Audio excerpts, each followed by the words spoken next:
رسول خدا ارشاد فرماتے ہیں کہ لوگ سو رہے ہیں، لوگ سو رہے ہیں، جب مریں گے تب جاگیں گے۔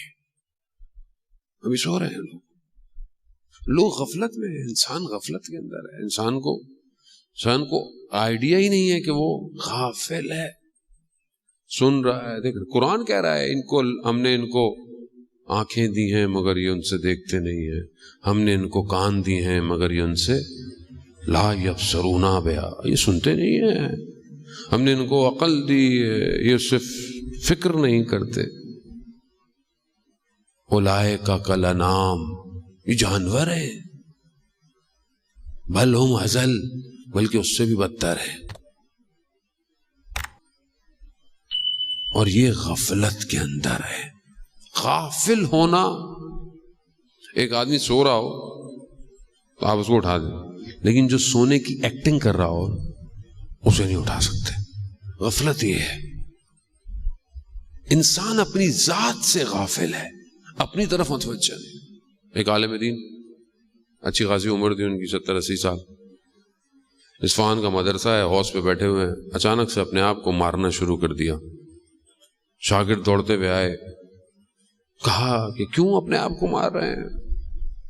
آپ کو اگر یہ غم ہے کہ آپ کی اولاد نہیں ہے تو ہم آپ کی اولاد ہیں، آپ کو اگر یہ غم ہے کہ آپ کے پاس کچھ نہیں ہے تو یہ سب آپ کا تو ہے۔ یہ سب کہا ہاں میں یہی تو سوچ رہا تھا کہ میری اتنی عمر ہو گئی، نہ میرے پاس اولاد ہے نہ میرے پاس کوئی دولت ہے کہ میری اٹیچمنٹ ہو، میرے کچھ نہیں ہے۔ میں نے اپنے آپ کو دیکھا کہ میرا تو کچھ بھی نہیں ہے، آزاد ہوں۔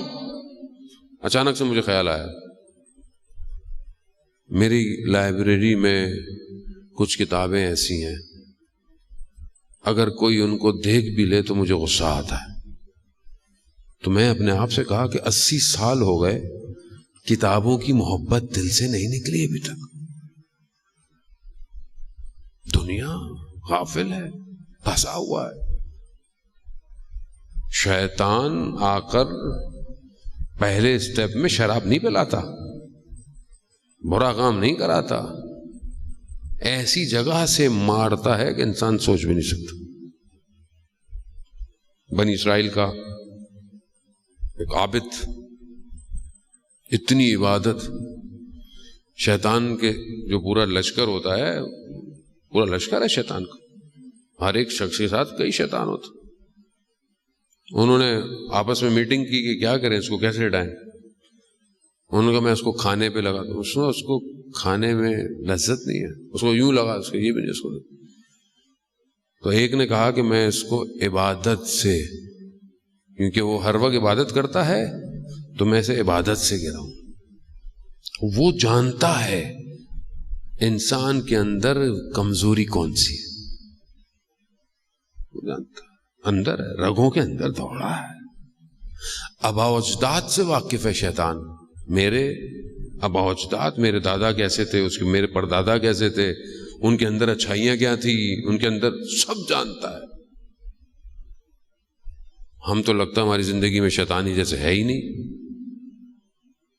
ہمیں کہاں لگا، ہمیں قرآن کہہ رہا ہے عدو مبین ہے، آشکار دشمن ہے تمہارا۔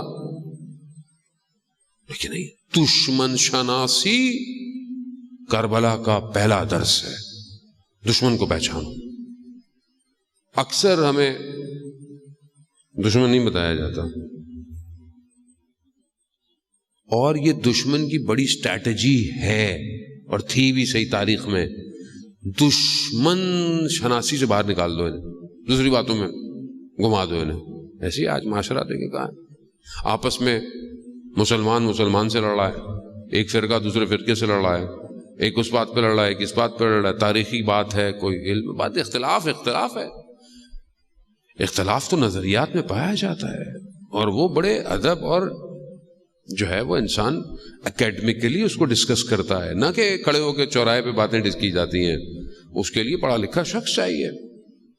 یہ اکابرین مذہب کو خود سوچنا چاہیے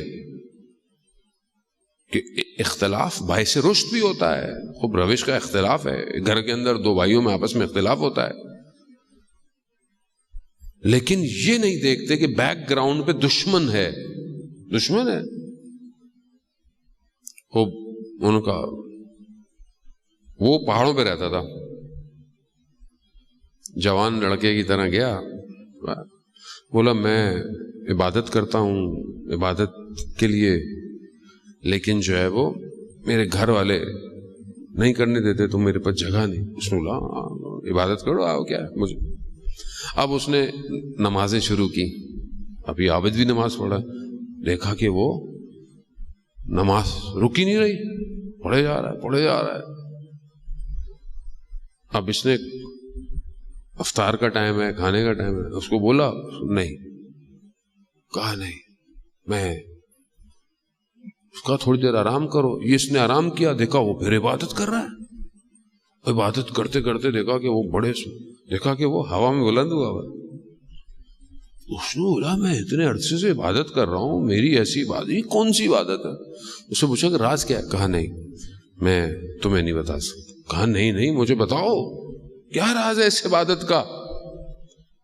کہا کہ میں نے ایک ایسا گناہ کیا ہے کہ جب بھی میں اس گناہ کے بارے میں سوچتا ہوں میری عبادت اور آگے بڑھ جاتی ہے. اس نے بولا اچھا, سولا کیا گناہ ہے مجھے بتاؤ. کہتا نہیں تو ہم بولے. کہتا نہیں مجھے بتاؤ وہ کیا گناہ ہے. کہتا نہیں تم نہیں کر سکتے. وہ شیطان ہے. عابد مقدس عبادت کرتا تھا بغیر بصیرت کے. بصیرت چاہیے, بصیرت. کہا مجھے بتاؤ کون سا گناہ ہے. کہا تم نہیں کر سکتے. کہا بتاؤ. کہا وہ فلانی جگہ ہے, فلانا ایک خاتون ہے, اس کے ساتھ میں نے غلط فعل انجام دیا ہے. کہا میں بھی دوں گا. کہا نہیں تم نہیں کہو. کہا میرے پاس تو پیسے بھی نہیں ہیں. کہا یہ پیسے بھی لے لو. گیا, لوگوں سے نیچے اترا, آبادی میں لوگوں نے ویسے تو کہا کہ عابد آیا ہوا ہے پتہ نہیں. اس خاتون کا پوچھا, وہ خاتون اچھے عمل سے مشہور نہیں تھی, تو لوگ سمجھے کہ شاید ہدایت کرنے جا رہا ہے. بولا کہ یہاں, وہاں گئے اس خاتون کے پاس. بولا کہ میں, اس نے بھی دیکھا کہ آپ, کہا مجھے غلط فعل انجام دینا ہے. کہا کہ نہیں مطلب غلط خاتون تھی مگر بصیرت رکھتی تھی. کہا کہ سچ بتائیں آپ. کہا تمہیں اس سے کیا پیسے لو. کہتا نہیں کیا وجہ ہے. کہا ایسے ایک جوان آیا, اس نے مجھے ایسا کہا ہے اور اس مقام پہ پہنچا ہوا ہے. کہا کہ جا کر دیکھیں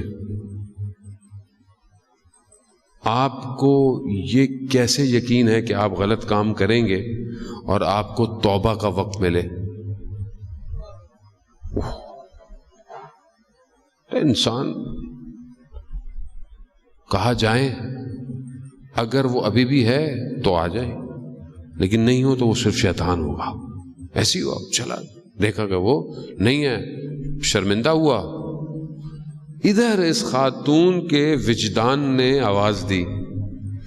کہا اس کو تو کہہ دیا تم نے کہ توبہ کا وقت میسر نہیں ہوا تو کیا کرو گے, تو تم نے کبھی اپنے بارے میں سوچا؟ بس دوسرے دن جو وقت اور زمانے میں نبی تھا, خدا نے وحی کی, جاؤ اولیاء خدا کا انتقال ہو گیا ہے. جب پہنچے کہا کہ یہ تو خاتون غلط تھی. کہا خدا کی بارگاہ میں توبہ کر کے گئی ہے. شیطان دشمن کو پہچانے. دشمن وہیں سے ضربت مارتا ہے جہاں پر انسان کمزور ہوتا ہے. میں کمزور کہاں سے ہوں میں خود جانتا ہوں. بار بار جوان پیغام بھیجتے, مولانا صاحب ایک غلطی بار بار ہو جاتی ہے, گناہ بار بار ہو جاتا ہے. کیوں ہو رہا ہے؟ ایک گڑھے میں آپ کی گاڑی روز گرتی ہے تو اللہ نے عقل دی ہے, راستہ تبدیل کر لو یا گڑھا پر کر دو. غافل ہے, غفلت میں. ہو سکتا ہے آپ کے دوست اچھے نہ ہوں، آپ گناہ، ہو سکتا ہے آپ کی خلوت اچھی نہ ہو، اپنے آپ کو مصروف کریں، ایک جگہ گناہ ہو رہا ہے چھوڑ دیں۔ انسان کو اللہ نے طاقت دی ہے، پوری دنیا پہ حکومت کر سکتا ہے، لیکن اپنے نفس پہ کمزور ہے، اپنی معرفت نہیں ہے۔ خوب یہ پہلا رابطہ ہے، یہ پہلی کمیونیکیشن ہے جسے صحیح کرنی ہے۔ آپ جس نے اس کو صحیح کر لی باقی رابطے اس کے صحیح ہو جاتے ہیں۔ دوسرا رابطہ اس کا عوام کے ساتھ ہے، لوگوں کے ساتھ، اطراف کے ساتھ۔ بعض اوقات انسان اپنی عبادتوں میں بہت اچھا ہے، اپنے کاموں میں بہت اچھا ہے، لیکن معاشرے میں اچھا نہیں ہے۔ بعض اوقات معاشرے سے کٹا ہوا ہے، اس کو ضرورت نہیں ہے معاشرے میں، لیکن وہ شخص بھی ہمسائے کے ساتھ کیسا ہے، ماں باپ کے ساتھ کیسا ہے، بہن بھائیوں کے ساتھ کیسا ہے۔ خوب یہ رابطے، خدا اپنے حق کو چھوڑ دے گا، حق الناس کو نہیں چھوڑے گا۔ اس لیے امام حسین علیہ السلام نے اپنی آخری وقت میں کہا اگر کسی کی گردن پر حق ہے کسی کا، وہ میرے ساتھ نہ آئے، نہ آئے۔ حق نہیں ہونا چاہیے۔ کسی کا مال دینا ہے نہیں، کسی کی عزت آبرو آپ نے خراب کی ہے، اس کو بھی۔ اگر کسی جم میں کسی جہاں لوگ بیٹھے ہوئے ہیں آپ نے کسی کا مذاق اڑایا ہے تو یہ نہیں آپ اکیلے اس سے معافی مانگیں، اسی لوگوں کے درمیان میں جا کر آپ اس سے معذرت کریں۔ حق الناس ہے۔ میرا رابطہ لوگوں کے ساتھ کیسا ہے؟ مولا کائنات حضرت علی ابن ابی طالب علیہ الصلوۃ والسلام